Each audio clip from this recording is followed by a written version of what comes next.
He wasn't sick, but he wasn't living. Either Yuriy was 65 and always tired, not the "I worked too hard" tired, not even the "I didn't sleep well" tired. This was a kind of gray fatigue that crept behind his eyes and settled in his bones.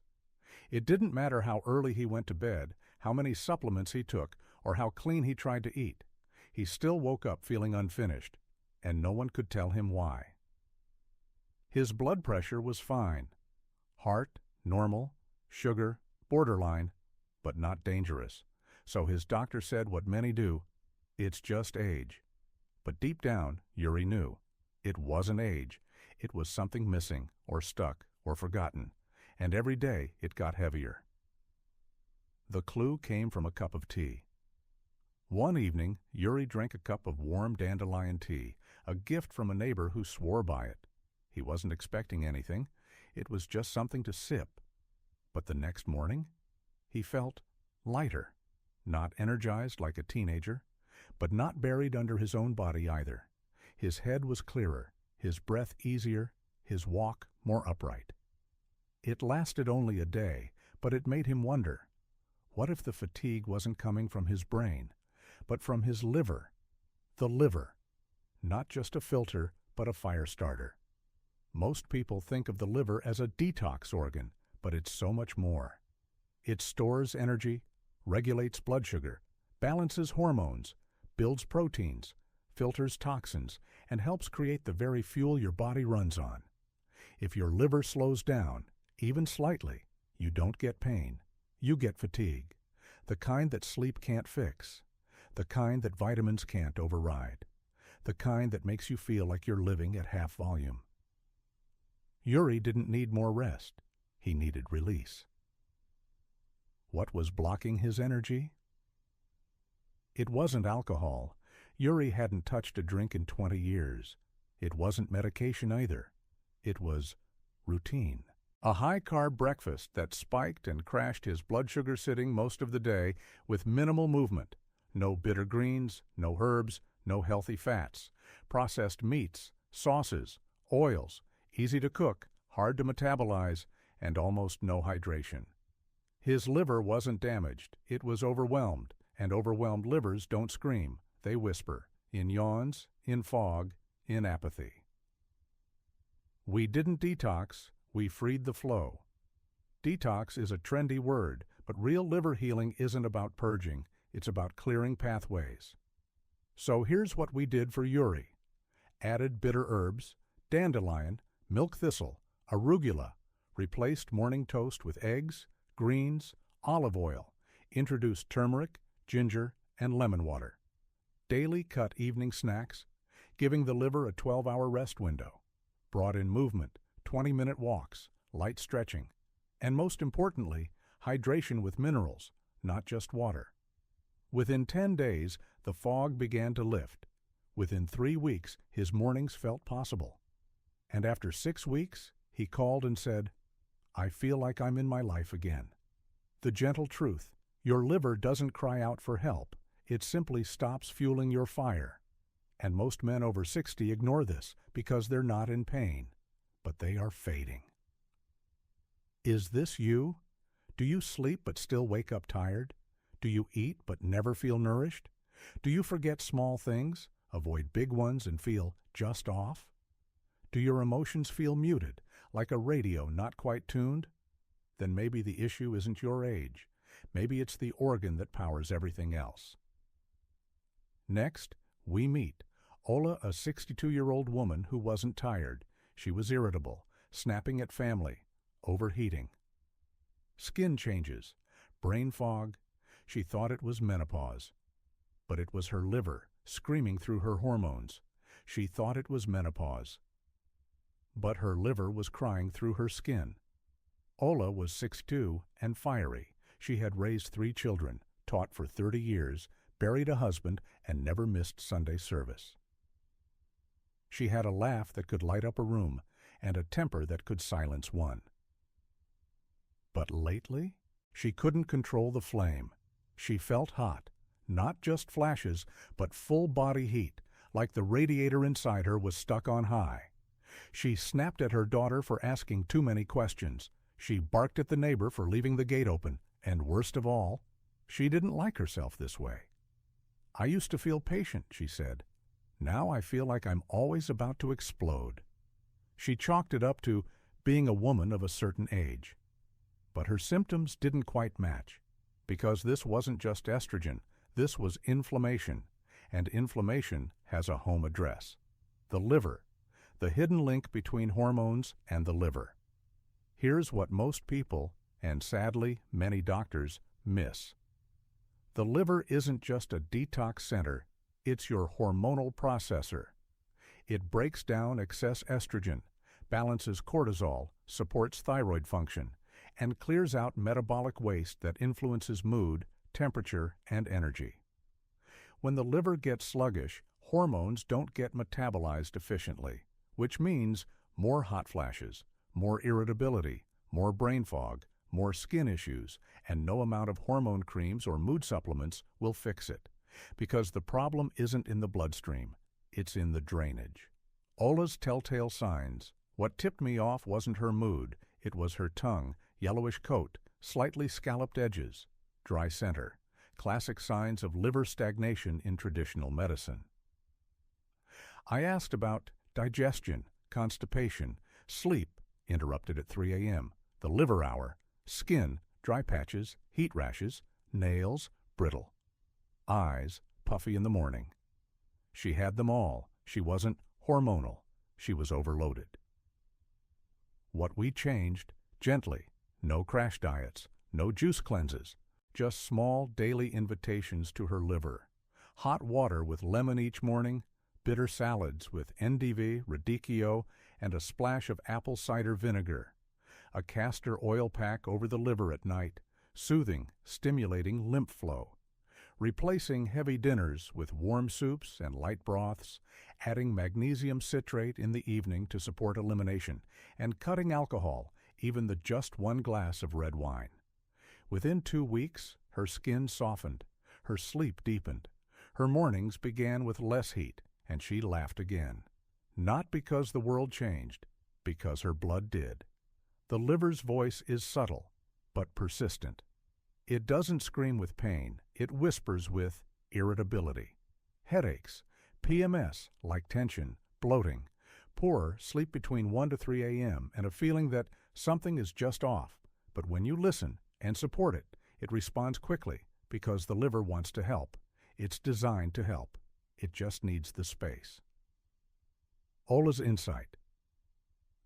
I thought I was losing control, but it wasn't me. It was my body begging for help. And when she gave it, her peace returned. What about you? Do you feel hotter than usual, more irritable, less patient? Do your moods shift without warning? Are your cravings or sleep worse than they used to be? Maybe it's not your mind. Maybe it's your metabolism, and the organ that holds the key? Your liver. Next, we meet Pavlo. Pavlo wasn't tired or irritable. He was foggy, a retired accountant who couldn't finish crossword puzzles anymore, and who worried his memory was fading. But the root wasn't dementia. It was liver congestion affecting his brain. He wasn't forgetful. He was fogged. Pavlo was 69 and precise. An accountant for 40 years, he knew numbers like most people know faces, balanced thousands of ledgers, remembered phone numbers without writing them down.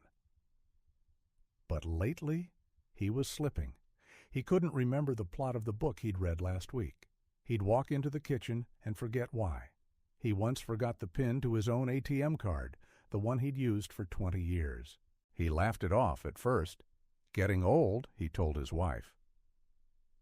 But she noticed something deeper. He didn't finish his stories anymore, didn't follow conversations with the same spark, didn't play chess with his grandson, not because he lost, but because he couldn't focus. That's when she made him call me. It wasn't dementia, it was a swamp. Pavlo feared Alzheimer's, so we ran every test: B12, thyroid, CRP, neurological screen, all normal. And then I asked about digestion. Slow, he said. Bloating? Sometimes. Bowel movements? once every 2 days. Tongue coated yellow, skin a little itchy. Then I asked about meals.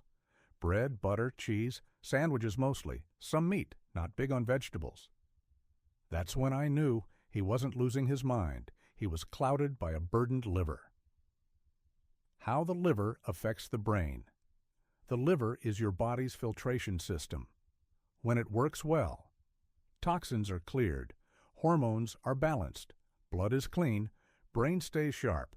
But when it's sluggish, ammonia builds blood, thickens, inflammation rises, estrogen can climb, and brain fog sets in. It's not disease, it's congestion, and in older adults, especially those who've eaten the same way for decades, it's extremely common. What we did for Pavlo: no drugs, no memory supplements, just a plan to unclog the system. Replace dairy and white bread with warm cooked greens, daily beet and carrot salad with olive oil and lemon, a teaspoon of apple cider vinegar in water before meals, dry brushing and walking after lunch to stimulate lymph flow. Castor oil pack 3 times a week. Warm teas, milk thistle, fennel, peppermint, and plenty of water, with a pinch of sea salt for better absorption. He was skeptical. Beets aren't going to fix my brain, he said. But 3 weeks in, he called me, stunned. I finished a crossword for the first time in months. Liver fog is real and reversible. This isn't magic, it's physiology. When the liver is overwhelmed, toxins leak back into circulation. They cross the blood-brain barrier, they slow cognition. It's not dementia, it's traffic. And when you clear the roads, signals start flowing again. Pavlo's redemption. He didn't just get his memory back, he got his confidence back. He started reading aloud to his grandson again. He stopped fearing the what-ifs, because he learned his mind was not betraying him. It was bogged down, and when the body's filter returned to flow, his focus did too. Could this be you? Do you feel mentally slower, less curious, foggier in the afternoons, forgetful in small, frustrating ways? Don't rush to blame age. Ask your liver first. Next, we meet Toma. Toma didn't feel foggy. She felt anxious, jittery, restless, tense, and all her labs were fine. But her nervous system was reacting to an overloaded liver, and the healing began not with therapy, but with bitters. Would you like to hear her story next? She wasn't anxious. Her body was agitated. Toma was 61, still working part-time as a librarian, and known for her calm presence. But lately, that calm had cracked. She couldn't sit still. She tapped her fingers, chewed her lips, paced the kitchen. She worried constantly about bills, her adult children, the state of the world.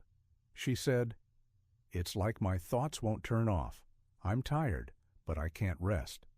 Her doctor recommended meditation. Her friend suggested magnesium. Her daughter said, "Mom, you just need a vacation." But nothing helped, because the problem wasn't in her mind. It was in her metabolism. When the liver disrupts the nervous system, Toma had no diagnosis, but what she had was very real. Tight chest, butterflies in the stomach, sleep full of tossing and shallow dreams, sweaty palms, irritable skin, a sense of, I don't know what's wrong, but something is. These are signs of a dysregulated nervous system, and the root can often be found in an overworked liver. Here's how. The liver helps process adrenaline and cortisol, your stress hormones. When sluggish, these hormones linger. They amplify tension, alertness, and unease. Your body becomes a sponge for stress, unable to wring itself out. Toma wasn't overthinking. She was overflowing. The clue was in her eyes, not her mood.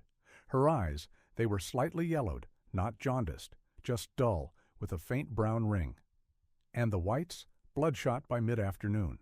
Classic liver overload, especially when paired with morning nausea, bloating after rich meals, light sensitivity, a bitter taste in the mouth.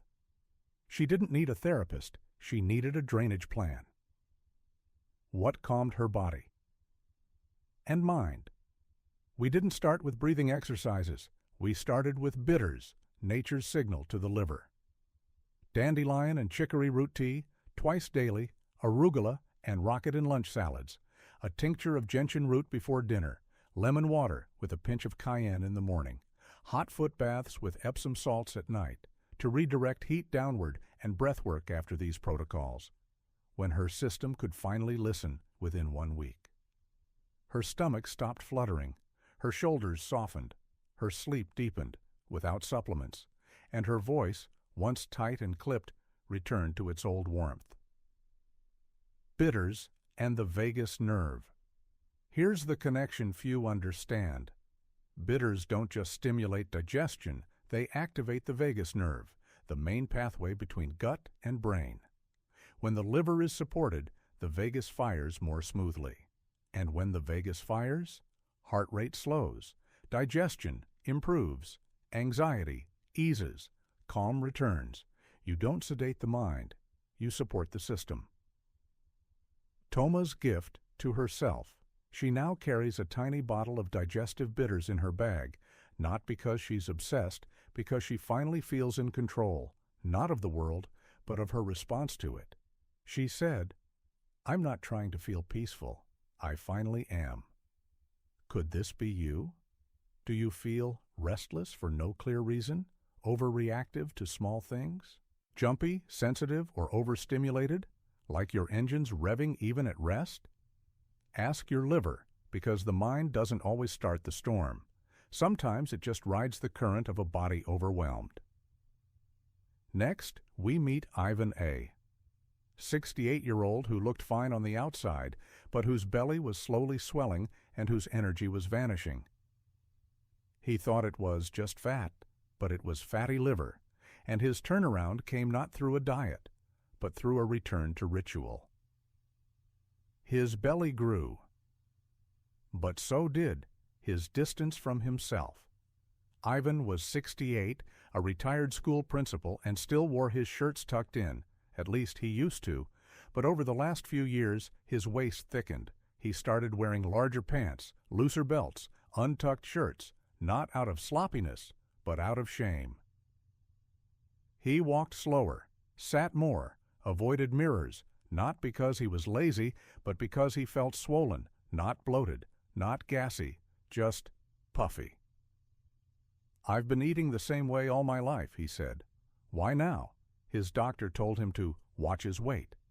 But when his liver enzymes came back slightly elevated and an ultrasound showed a sheen across the organ, the answer appeared: non-alcoholic fatty liver disease, the silent fat that strangles. Energy, fatty liver doesn't cause sharp pain. It doesn't scream. It dulls. It sneaks in quietly. A growing belly, tired legs, less interest in movement, fluctuating blood sugar, and a subtle emotional fog.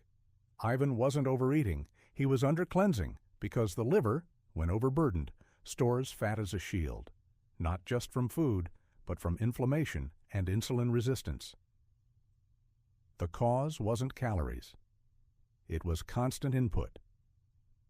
Ivan's diet was simple, but constant toast in the morning, mid-morning cookies, lunch with rice or potatoes, tea and crackers in the afternoon, dinner at 7 a snack before bed, each meal small, but no pause. And the liver? It needs breaks to process fat. Without those breaks, it starts storing instead of burning. Ivan didn't need a diet. He needed rhythm. How we began to melt the fat, gently. No fasting apps, no keto, no fear, just a return to flow. 12-hour nightly fast, 7 p.m. to 7 a.m. Morning walks before breakfast to kickstart fat oxidation. Warm lemon water with olive oil before dinner. A gentle bile stimulant, swapped refined carbs for root vegetables and lentils. Replaced snacks with herbal teas, ginger, nettle, cinnamon.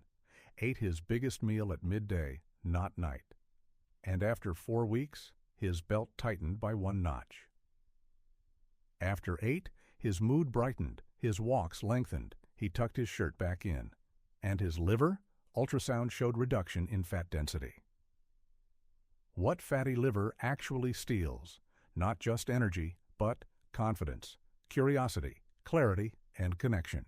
To movement, to appetite, to self. Because when your liver stores fat, your life stores hesitation, and the first step back is not discipline. It's design. Ivan's discovery. He told me after 2 months, I don't just feel lighter, I feel unclogged, like my body finally knows what to do with food again. That's the gift of a liver in flow. It doesn't just digest, it directs your life. Do you see yourself in Ivan? Is your belly slowly growing? Do you feel heavier in the morning, even after rest?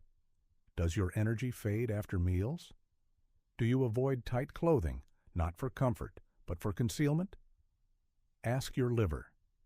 It might not be what you're eating, but how often you're asking your body to process without pause. Next, we return to Yuriy, the man who began our story. We'll revisit him in his 7th week of healing and hear what changed, not just in his energy, but in how he sees food, rest, and his own power. He didn't become a new man. He became himself again. 7 weeks had passed. Yuriy, 65, the man who once lived in a fog, who moved like a whisper, who spoke as if behind glass, sat across from me with different eyes. They weren't brighter in color, but they were present. He looked directly at me. He smiled without apology, and he said something that stopped me. I don't feel tired anymore. I feel available. Not energetic like a boy, not invincible like a fantasy. Just here. And that, for men like Yuriy, for men like us, is everything. The steps that changed his story. He didn't join a boot camp. He didn't count calories. He didn't juice. He listened, and through small, humble practices, he gave his liver the conditions to serve him again. Morning hydration with minerals, bitter greens at every lunch, cooking with olive oil instead of processed seed oils, replacing snacking with mindful breaks. Herbal teas in the evening, letting his body fast, gently, each night, resting on purpose, with no screen, no guilt. These weren't heroic acts. They were acts of respect. What he gained wasn't just energy. It was agency. He began walking with intention, cooking with curiosity, sleeping with calm, listening to music again, holding his wife's hand without thinking of fatigue. He said, I feel like I'm back inside my body, not just riding it. That's the power of a liver in rhythm. It restores not just your metabolism, but your permission to engage. The liver, the organ of flow. And here, at the end, let us remember, the liver touches everything. Energy, emotions, hormones, digestion, immunity, clarity, skin, libido, sleep. When it slows, life gets dim. When it's fed, rested, respected, life returns. Ask yourself now, gently, do you feel sluggish, swollen, anxious, or restless? Is your energy low despite doing everything right? Have you felt emotionally flat, foggy, or irritable without reason? You're not lazy, you're not weak, you're not broken. You may just be congested, and your body, like Yuriy's, may be waiting to come back to you. A final invitation. If this story spoke to you or reminded you of someone you love, please like this video. Leave a comment, even just a word like present or returning. And subscribe for more narratives that honor your journey, your age, and your healing. Because healing after 60 isn't about shortcuts. It's about truth. You are not fading. You are ripening. And yes, you are stronger with time. With warmth and respect, Dr.